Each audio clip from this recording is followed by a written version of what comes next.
The council chamber existed in a place where space bent around itself.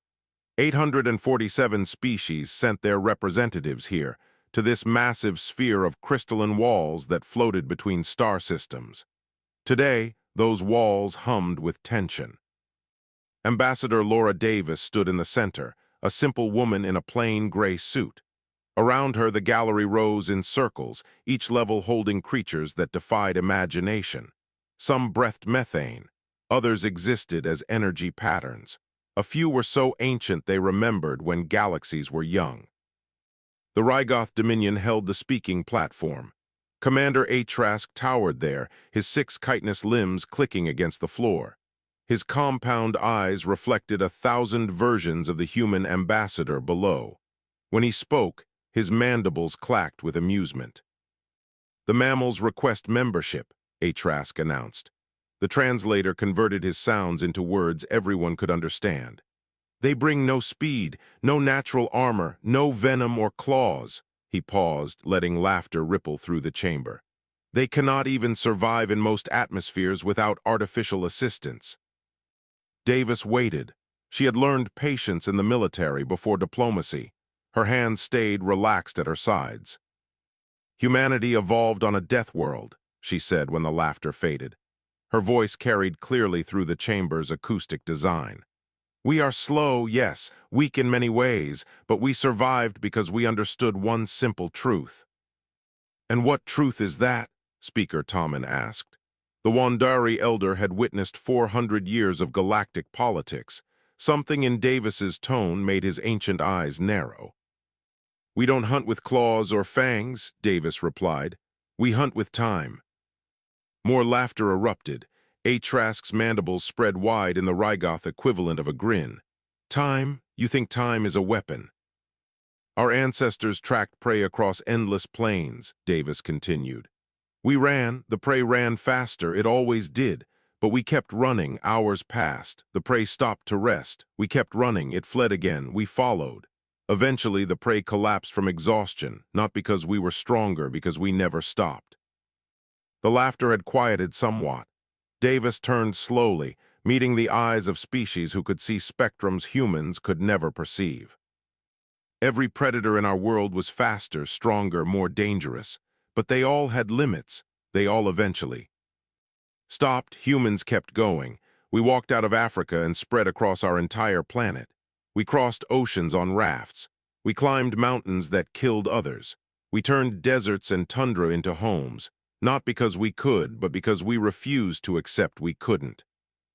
Captain Ben Foster watched from the observer gallery. The veteran had seen Davis prepare this speech. She had practiced it 100 times. But here, in this moment, she spoke from somewhere deeper. "You think we are weak," Davis said. "Perhaps we are, but understand what you are truly judging. When humanity decides to pursue something, we bring our most terrifying quality, not rage, not strength, just absolute patient certainty." Atrask slammed a limb against the platform. "Words, empty words from a species too primitive to deserve consideration," he gestured to the council. "I move we reject their petition permanently. Let them return to their isolated systems and remember their place." The vote came swiftly. Species after species sided with the Rygoth, some out of fear, some out of tradition. Most because they simply saw no reason to welcome another predator species into their carefully balanced community. Davis received the results without expression. "I understand," she said. "We will respect the council's decision." "How gracious," Atrask said. "Perhaps in another 1,000 years, when you've proven yourselves, you may return." Davis began walking toward the exit. Foster moved to join her. As they reached the doorway, Davis turned back one final time. "I hope you remember this conversation," she said. "When the time comes, I hope you remember I tried to warn you." Atrask's laughter followed them out. 3 days later, the attack happened. A human colony transport, unarmed and traveling through neutral space, suddenly found itself surrounded by Rygoth raiders. The transport captain sent distress signals. No one responded. The raiders boarded methodically, professionally. 347 civilians died in the attack. Men, women, children, the Rygoth left no survivors. They transmitted footage of the massacre to human space with a simple message attached. Know your place, mammals. The galaxy watched and waited for humanity's response. Surely such a young species would erupt in rage. Surely they would attack blindly, proving the Rygoth correct about their primitive nature. Instead, silence answered the attack. Days passed, then weeks. Human ships continued their normal routes. Trade went on. Diplomatic channels stayed open. The silence stretched into months. The Rygoth celebrated their victory. They had taught the mammals a lesson. They had shown the galaxy what happened to species who reached beyond their station. Their raids on weaker species intensified. If humans would not retaliate, then clearly they were exactly as weak as they appeared. But in the darkness between stars, something had changed. Human vessels began appearing in strange places. They didn't attack. They simply watched, observed, recorded everything, every Rygoth patrol route, every supply convoy, every colonial outpost, every breeding world, every single movement the Dominion made entered databases that grew larger each day. Ambassador Davis had returned to the council chamber once more. The session was brief, just long enough to deliver a final message. "You were given a warning," she said to the assembled species. "You laughed. The Rygoth chose to prove your laughter justified. Very well, humanity accepts that choice." She placed a small device on the speaking platform. When activated, it projected a single image. The faces of the 347 civilians who died in the attack. Every face was shown clearly. Every name was listed. "These people will not be forgotten," Davis said. "The Rygoth seem to think we will accept this. Let their leaders flee to the far edge of the galaxy. Let them hide behind walls and shields. Let them believe enough time has passed." Her voice never rose, never showed anger, just cold, absolute certainty. "We are humans. We remember, we persist, we never stop coming. And when we finally arrive, whether tomorrow or 1,000 years from now, justice will find them. That is not a threat. It is simply what we are." The chamber fell silent as Davis turned and left. This time, no laughter followed her. Just the uncomfortable realization that perhaps they had misunderstood something fundamental about humanity. The question was whether they understood it soon enough to matter. 6 months had passed since humanity's warning echoed through the council chamber. Commander Trask reviewed another intelligence report from his command center deep within Rygoth Prime. The report showed the same pattern as all the others.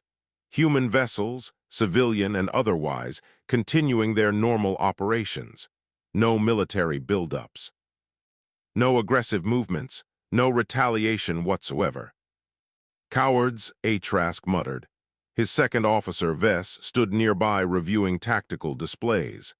The young Rygoth had questioned the raid from the beginning, but discipline meant keeping such thoughts private. "Sir, the human observation ships continue their surveillance pattern," Vess reported. "They maintain legal distances but monitor all our public routes." "Let them watch," Trask clicked his mandibles dismissively. "What will they see? A dominant species expanding its territory while they hide behind treaties and laws. We've conquered 2 more systems since teaching them their lesson. The galaxy respects strength, not empty words." Indeed, the Rygoth Dominion had grown bolder. Their raids struck 3 species in rapid succession. Each time the Galaxy Council issued formal condemnations. Each time nothing changed. The message was clear. In the vast darkness between stars might determine who survived. Vess pulled up another display. "Sir, our patrols captured a human scout ship near the outer rim. Intelligence is interrogating the crew." Trask's compound eyes brightened with interest. "Excellent. Perhaps we'll finally learn what these mammals are planning. Bring me the results immediately." 2 hours later, Vess returned with a data chip. Trask inserted it into the command console. What he saw confused him. No military secrets, no fleet positions, no weapon designs. Instead, the human ship's computers contained anthropological databases, cultural studies, historical records, migration patterns, breeding cycle analyses. "What is this?" Trask demanded. "Why would a scout ship carry sociological data?" The prisoners claim they're researchers, Vess explained. They say humanity is studying us to understand Rygoth culture and history. Studying us? Trask's mandibles spread in amusement. To what purpose? They wouldn't elaborate, sir. They just kept repeating that they're learning everything about us. Trask dismissed the report. Clearly the mammals thought understanding culture would somehow protect them, as if knowing about Rygoth molting cycles or territorial behaviors would matter against superior military force. He ordered the prisoners released, not even considering them worth holding. But across Rygoth space, human ships continued their silent observation. They weren't just watching military movements, every aspect of Rygoth. Civilization entered their databases, trade routes that shifted seasonally, communication patterns that changed during breeding seasons, supply chains that relied on specific agricultural worlds, social hierarchies that determined which colonies received priority support. On Earth, Captain Ben Foster had been promoted to a position that didn't officially exist. His Historical Conflicts Division operated from an unmarked facility in Geneva. His team consisted of anthropologists, psychologists, historians, and military strategists. Together, they built something the galaxy had never seen before, a complete psychological and cultural profile of an enemy species. The Rygoth operate on dominance hierarchies, one anthropologist explained during a briefing. Their entire society revolves around proving superiority through successful raids and territorial expansion. Their breeding cycles create predictable vulnerabilities, another added. During the molting season, entire military divisions rotate off active duty. They can't help it. Biology demands it. Foster listened to report after report. Every weakness, every pattern, every single exploitable moment in Rygoth society became documented, analyzed, and cataloged. He wasn't preparing for a war. He was preparing for a hunt. Meanwhile, Ambassador Davis worked through proper channels. She met with other species privately, explained humanity's position, made it clear this wasn't about conquest or expansion. This was about justice. Some species understood, most preferred to remain neutral. One thing became universal, though. No one laughed at humanity anymore. Vess had his own encounter with humanity's new approach 3 months after the scout ship capture. His patrol intercepted a human freighter near a neutral trading station. Standard inspection. Nothing unusual. Except the freighter's captain, a woman named Anne Brooks, showed no fear whatsoever. "You're far from home," Vess said through the translator. "Just passing through," Brooks replied. She leaned against her ship's cargo bay, completely relaxed. "How's your Dominion doing, conquering anyone interesting lately?" The casual tone bothered Vess more than threats would have. Humanity should be careful about antagonizing those stronger than themselves. Brooks smiled. It wasn't a friendly expression.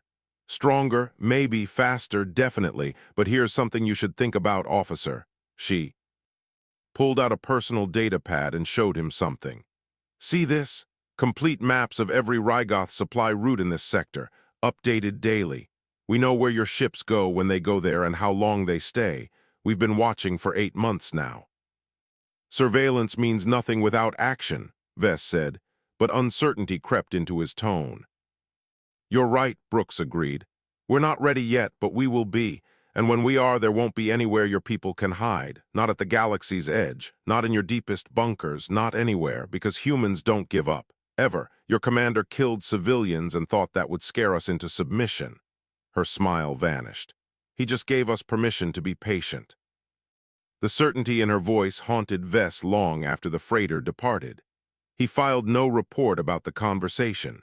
Something told him Trask wouldn't understand why it disturbed him so much. Another month passed. Then on a quiet morning in the Outer Territories, a remote Rygoth military depot simply vanished. No warning, no distress calls, no evidence of battle. When reinforcements arrived, they found empty buildings and missing supplies. Every Rygoth stationed there had disappeared without a trace. The hunt had begun. 1 year after the initial attack, Commander Trask faced a problem he couldn't understand. 23 separate incidents across Rygoth territory, each one impossibly precise, each one leaving no survivors and no evidence. Human forces struck and vanished before any response could arrive. "How are they doing this?" Trask demanded. His command staff stood around the holographic display showing attack locations. Red markers dotted the map like a disease spreading through Rygoth space. "We have superior numbers, superior technology, superior positioning. How does a species without claws manage to wound us so effectively?" Vess highlighted several incidents. "Sir, look at the timing. This supply convoy was ambushed exactly 3 hours after its route was changed. This colony was evacuated using secret tunnels we didn't even know existed until afterward. This breeding world was hit during the precise window when our guards were rotating shifts during molting season. They're predicting our movements." Trask's mandibles clacked with agitation. "No, sir, they already knew. They've been watching us for over a year, learning everything, every pattern, every weakness. Every single detail about how we operate." Vess pulled up more data. "The humans aren't fighting a war, they're conducting a hunt, and we're the prey that doesn't realize it's already been marked." Trask slammed his limb against the console. "Impossible. We are the predators, we are the dominant species." "Not to them," Vess said quietly. "To them, we're just targets that will eventually tire and fall." The psychological warfare had become devastating. Before each strike, human forces broadcast a message. The same 347 faces, the same names, the same final recording. "We are the 347, we have not been forgotten." Then silence. Then the attack. Then nothing but empty facilities and missing Rygoth personnel. Soldiers across the Dominion developed sleep disorders. Every shadow seemed to hide human scouts. Every civilian freighter might be gathering intelligence. Every peaceful interaction could be preparation for the next strike. The constant surveillance created paranoia that spread like poison through military ranks. Captain Foster personally led one raid on a Rygoth communications hub. His team moved through the facility with surgical precision, following maps they'd created from months of observation. They knew where every guard would be. They knew when shift changes occurred. They knew which officers would panic and which would fight. When Vess arrived with reinforcements, he found Foster calmly downloading data from the main computer. Human soldiers had secured every entrance. Every Rygoth present had been detained, not killed. The efficiency was terrifying. Vess recognized the human captain from intelligence reports. "Why are you doing this?" Foster looked up from his work. "Your people killed parents in front of their children. Children watched their families die while your commander celebrated. Now you'll understand what it means to never feel safe, to always wonder when we're coming, to realize that distance and time mean nothing to us." "The Council will condemn these actions," Vess said, though the words felt hollow. "They already have multiple times. We don't care." Foster finished his download and stood. "Your Dominion thought humans would rage and attack blindly. Instead, we took our time. We learned everything about you, your language, your culture, your fears, your biology. We know more about the Rygoth than you know about yourselves." "This is revenge, not justice." "This is accountability," Foster corrected. "Every person who participated in that massacre will answer for it. We have names, we have faces, we have locations. Some are in this facility right now. They'll be taken to stand trial. Others are hiding across the galaxy. We'll find them. Maybe next month, maybe in 10 years, doesn't matter, we have time." Foster's team withdrew as systematically as they'd entered. Vess let them go. What was the point of fighting? They'd planned every detail. His reinforcements would be outmaneuvered before they even understood the tactical situation. Back at the council chamber, Speaker Tommen convened an emergency session. Ambassador Davis stood before the assembled species once again. The mood had shifted dramatically from that first meeting. No one laughed now. Fear and uncertainty filled the chamber instead. "Humanity must cease these attacks immediately," Tommen declared. "Your actions violate every principle of galactic law." "The Rygoth violated those laws when they massacred our civilians," Davis replied. Her voice remained calm and measured. You issued a condemnation, nothing more, no justice, no accountability, just words.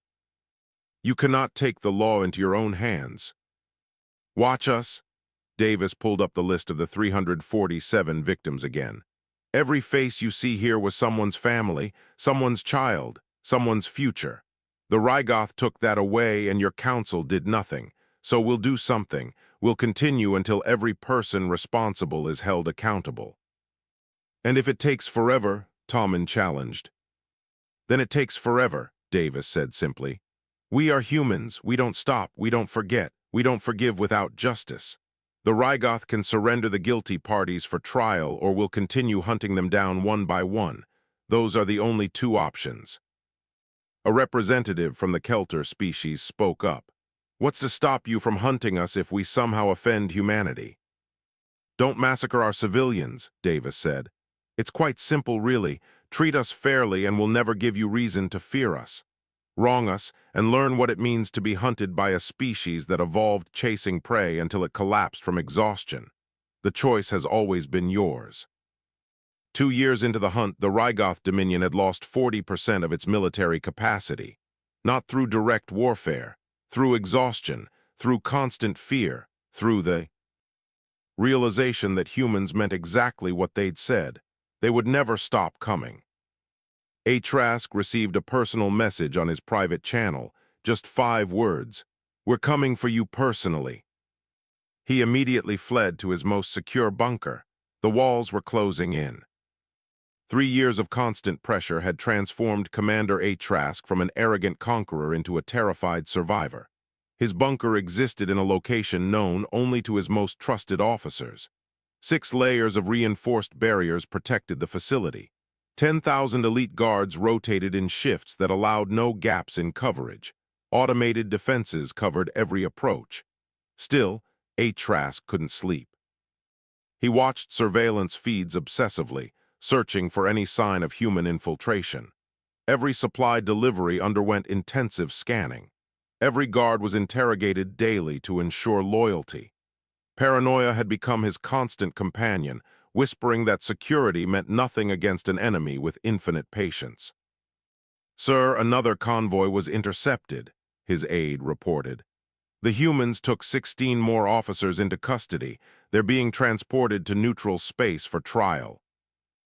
Trask barely acknowledged the report. 16 more, added to the hundreds already captured.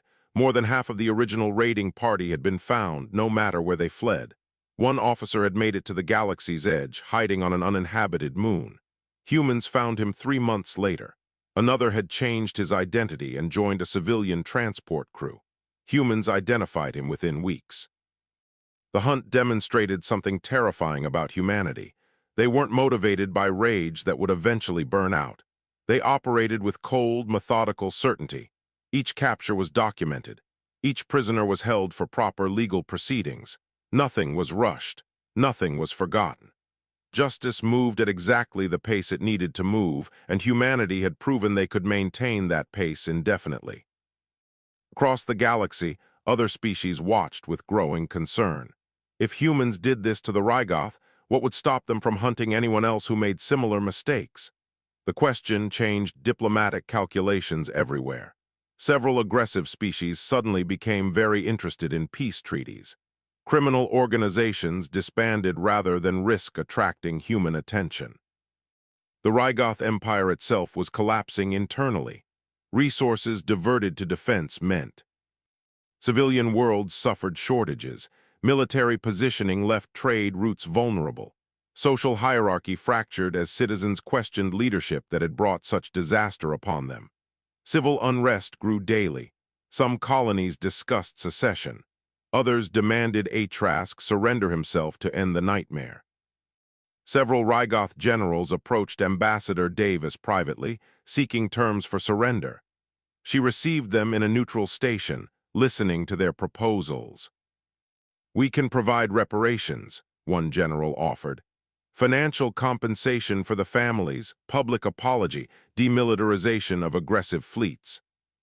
Those are acceptable starting points, Davis acknowledged, but they don't address the core issue. What else do you want? Justice, every person who participated in or authorized that massacre must stand trial. Every single one. That includes Commander Trask. He'll never surrender voluntarily. We know, Davis said simply. That's why we're going to his bunker. Tell your people to stay out of our way. This can end with minimal additional casualties if the Dominion cooperates.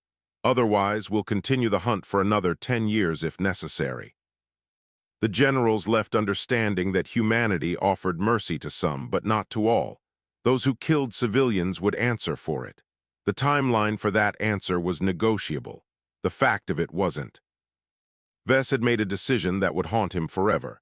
He provided information about Trask's bunker location to Captain Foster, not through any formal defection, just a quiet data transfer during an arranged meeting. His reasons were simple. He couldn't live like this anymore. None of them could. The constant fear, the paranoia, the knowledge that humanity would never stop hunting. You're betraying your commander, Foster said when they met. I'm ending a war my commander started through arrogance and cruelty, Vess replied. He could have walked away before ordering that raid.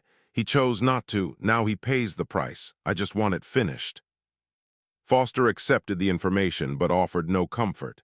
The bunker's location doesn't grant Trask mercy. He'll face trial. He'll spend the rest of his life imprisoned. That won't change. I know, but at least the hunt will end. My people can start rebuilding. Isn't that what you want too? Justice, not endless warfare. Justice is exactly what we want. Thank you for understanding the difference. Human forces approached Trask's bunker with the same methodical precision that characterized everything they did. They didn't rush. They didn't attack with overwhelming force. They simply analyzed every defensive layer and found the specific weaknesses that would allow entry. The first layer fell when humans exploited a supply chain vulnerability they'd identified months earlier. Guards accepted a delivery that contained infiltrators. The second layer collapsed when those infiltrators disabled automated defenses from inside. The third, fourth, and fifth layers fell to carefully planned operations that utilized complete knowledge of the facility's layout, guard rotations, and structural design. Trask watched it happen through surveillance feeds. Every prediction he'd made about defensive effectiveness proved wrong, not because the defenses were weak, because humans had studied them for 3 years and knew exactly how to bypass each one. They'd infiltrated his security teams. They'd mapped every corridor. They'd identified every single vulnerability because they'd been patient enough to watch and learn. 5 layers breached in one night. Trask stood in his final chamber with 200 elite guards, his last defense against an enemy that had proven unstoppable. A communication panel activated. Captain Foster's voice came through clearly. Commander Trask, you have one chance. Surrender now for trial or we come in. Choose quickly. Our patience has limits even if our persistence doesn't. Trask looked at his guards. They were the best the Dominion could produce. But their eyes showed the same fear he felt. They understood what would happen if they fought. This wasn't a battle they could win. It was just a question of how many would die before the inevitable conclusion. His hand hovered over the communication panel. 3 years of running, 3 years of fear, all leading to this moment. The human ambassador had warned him. She'd explained what humanity was. He'd laughed. Now he understood the difference between being the predator and being the prey. He pressed the button. The final chamber's door slid open. Trask stood flanked by his 200 elite guards, all weapons deactivated and placed on the floor. Human soldiers entered with practiced efficiency, securing each Rygoth quickly and professionally. No violence, no unnecessary force, just the smooth operation of a plan executed perfectly. Captain Foster walked directly to Trask. The Rygoth commander, once so proud and arrogant, now appeared diminished. His compound eyes reflected exhaustion and defeat. 3 years of running had broken something fundamental inside him. The 347 civilians weren't given a chance to surrender, Foster said. But humanity operates by laws, not revenge. You'll stand trial. Everything will be documented. Justice will be methodical and thorough, exactly as it should be. They transported A. Trask and his officers to neutral space. The location was a massive judicial station constructed specifically for this purpose. The Galaxy Council had reluctantly agreed to host the proceedings after Ambassador Davis made it clear that trials would happen with or without official sanction. Better to maintain some control over the process than let humanity operate entirely independently. The trial began 2 weeks later. Representatives from every major species attended. The proceedings were broadcast across the galaxy, becoming the most watched event in modern history. Species who had laughed at humanity's warning now sat in uncomfortable silence, watching humans demonstrate exactly what they'd meant. The prosecution presented evidence methodically. Every victim was named, every family given the opportunity to speak. Video recordings from the massacre were shown in full. Forensic data proved beyond any doubt who had participated and who had ordered the attack. Nothing was assumed. Everything was proven with exhaustive documentation. Human lawyers worked alongside representatives from 36 other species, demonstrating that this wasn't about human supremacy. It was about universal accountability. The message was clear.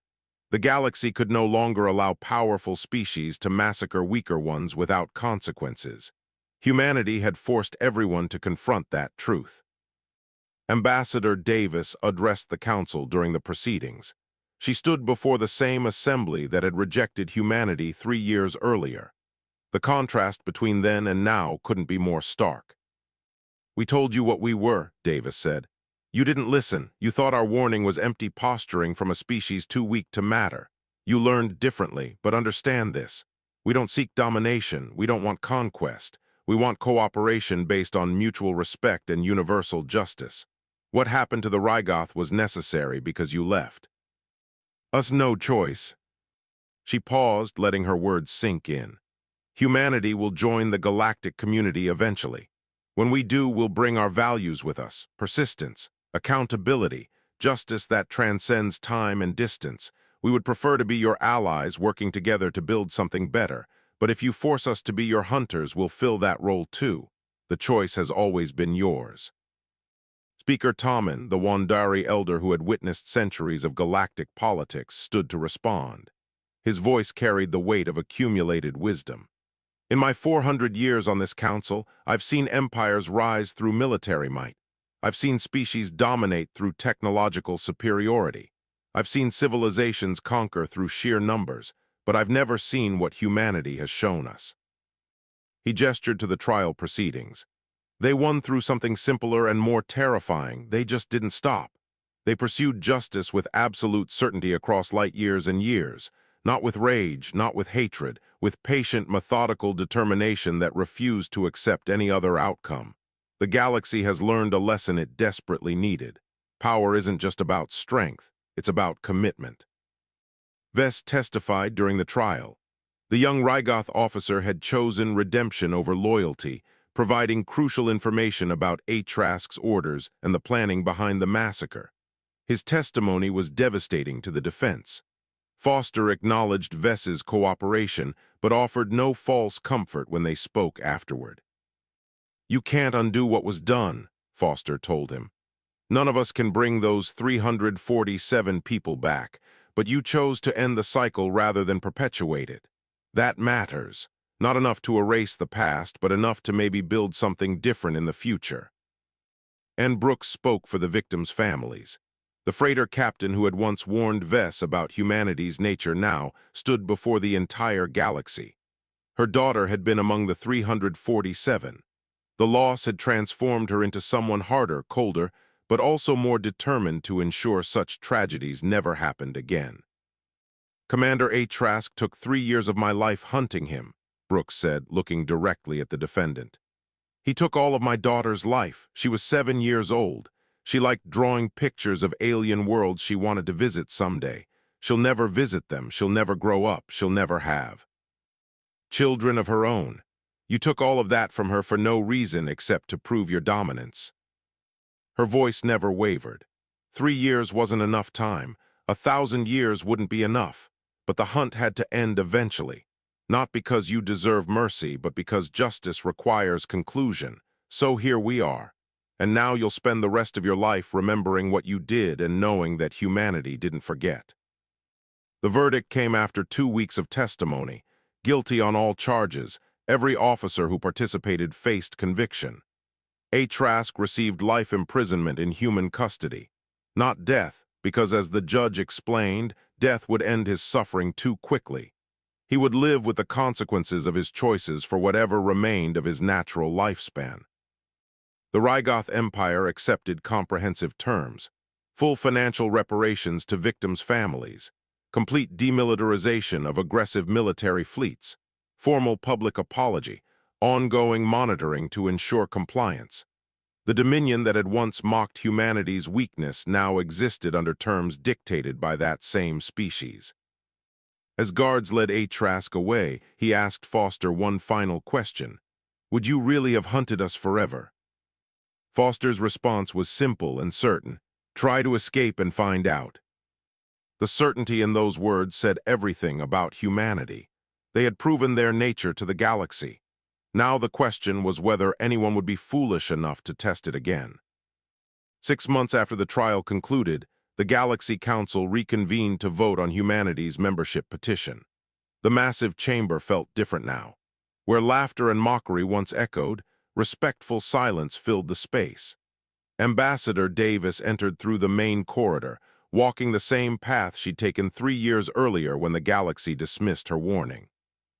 Every species representative watched her approach the speaking platform, some with admiration, some with wariness, all with profound respect. They had witnessed what happened when humanity pursued justice. The question now was whether they wanted humans as allies or preferred to risk making them adversaries. Speaker Tommen opened the proceedings. "We gather to reconsider humanity's petition for membership in the galactic community. Much has changed since our initial vote. The floor is open for discussion before we proceed." Representative after representative stood to speak. The Kelter ambassador praised humanity's commitment to justice. The Vordian delegate expressed concerns about human methods, but acknowledged their effectiveness. The Sarthon observer noted that crime rates across the galaxy had dropped significantly since humans demonstrated their persistence. Criminal organizations apparently preferred dissolution over attracting human attention. When the talking ended, the vote came. Species after species approved humanity's membership, some enthusiastically, some reluctantly, all for the same fundamental reason: better to have humans as allies than adversaries, better to work with them than against them, better to accept them as equals than test whether they would hunt those who opposed them. The final tally was overwhelming. Humanity's petition passed with 89% approval. Only the most isolationist species abstained. None voted against. The message was universal: welcome to the galactic community, please don't hunt us. Ambassador Davis gave humanity's acceptance speech. She stood before the assembled species with the same calm demeanor she'd maintained throughout everything. No triumph, no vindication, just patient satisfaction that justice had been achieved. "Humanity thanks the Council for this opportunity," Davis began. "We join you not as conquerors seeking dominance, but as equals seeking cooperation. What happened with the Rygoth was necessary because justice demanded it. We hope never to hunt again, but that choice lies with you." She let the words settle before continuing. "Remember the warning we gave 3 years ago: humans will pursue justice forever if necessary. We evolved as persistence predators. That instinct doesn't disappear just because we've reached the stars. But understand what that truly means. We would rather build with you, explore with you, grow with you. The aggressive version of humanity only appears when we're forced to be hunters. The choice of which humanity you meet has always been yours." The Wandari elder Tommen spoke after Davis finished. His 4 centuries of experience gave his words particular weight. Today the galaxy accepts humanity not because they proved themselves strongest, but because they proved themselves most certain. Not fastest, but most persistent. Not most advanced, but most committed to their principles. He turned to address the entire council. In humanity, we have found what the galaxy desperately needed, a conscience that refuses to compromise, a commitment to justice that transcends convenience. They have shown us that accountability matters more than power. That patience can achieve what force cannot. That persistence will always overcome temporary advantage. The formal ceremonies concluded, but the impact of humanity's membership rippled across the galaxy. Within weeks, changes became visible. Human investigators and peacekeepers received requests from dozens species, not because humans were strongest or most advanced, but because everyone knew humans would never quit investigating until they found answers. Cold cases that had stumped other species for centuries were suddenly being solved. Human detectives would take cases abandoned decades earlier and simply keep working them. Follow every lead, interview every witness, test every theory.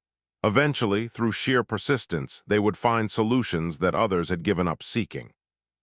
"They'll follow a lead until the heat death of the universe if needed," became a common saying among galactic law enforcement. It was said with a mixture of admiration and bewilderment. How could any species maintain such focus?